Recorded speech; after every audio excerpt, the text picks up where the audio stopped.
Здравейте! Знаете ли, че напоследък забелязвам един феномен, поне при мене, на двама-трима потенциални купувачи, един си търси инвестиционен имот в сграда, която е на идеен проект, като целта му е в някакъв етап от строителството да го продаде с печалба.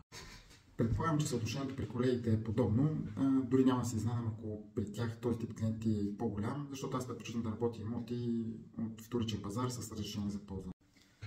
Това ме кара да се замисля, щом при мен влизат такива клиенти, пазара дали не е наводнен с такива инвеститори?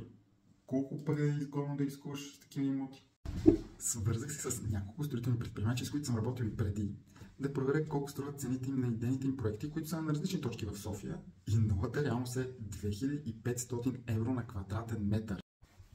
Предложиха ми различни схеми на финансиране, като според мен най-така изгодните бяха 20 или 30% на предварителен договор, а разликата на разрешение за ползване, но все пак като си направиш калкулацията, за да си резервираш имотна картинка, трябва да си предвидиш около 50 000 евро, което са почти 100 000 лева.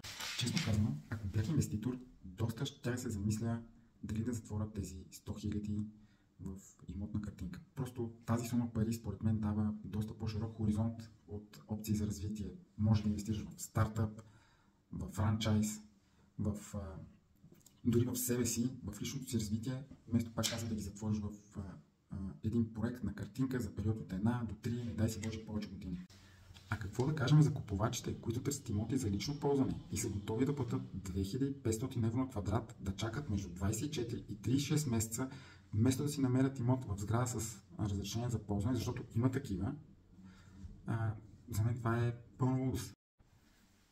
Но щом строителите смело предлагат новите си цени, явно някой ги купува. Какво е твоето мнение? Чакам долу в коментарите.